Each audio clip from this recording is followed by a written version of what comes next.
All right, let's dive into one of the most exciting literary movements happening anywhere in the world right now, the incredible rise of Indian science fiction. Seriously, this is a genre that's completely rewriting the rules.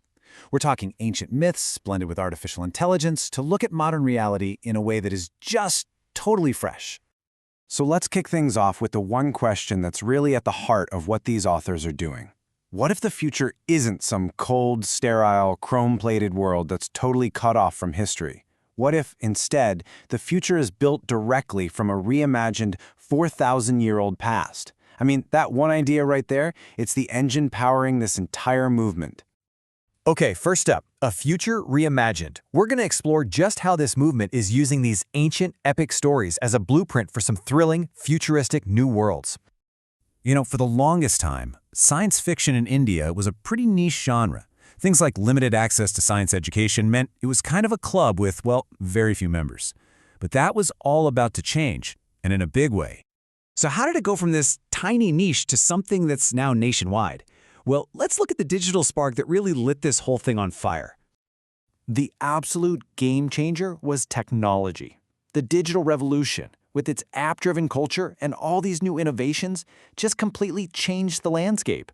All of a sudden, the tools to create stories and to read them were in everybody's hands.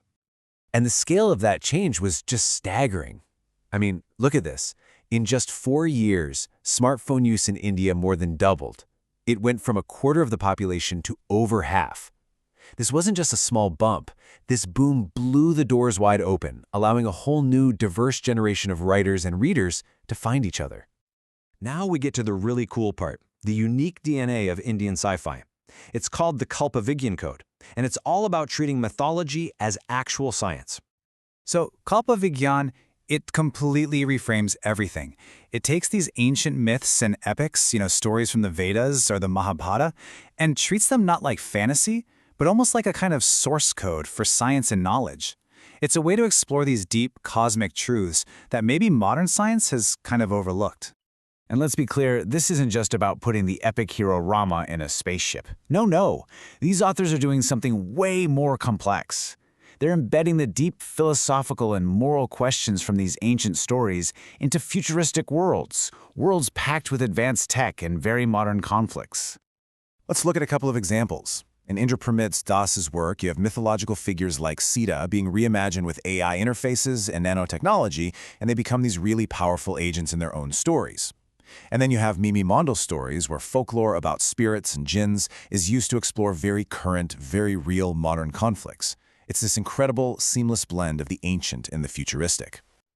But here's the thing. This genre isn't just about escapism. Not at all.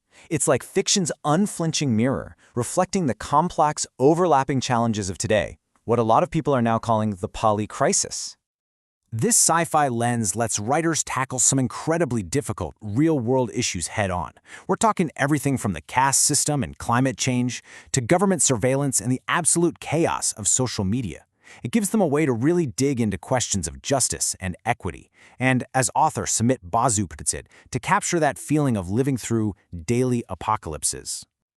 Take the caste system, for example. The author Anil Menon points out that it's an issue a lot of people in privileged positions would just rather ignore. But science fiction creates a space where you can take those blinders off and really examine the system directly. And this approach has some really powerful results.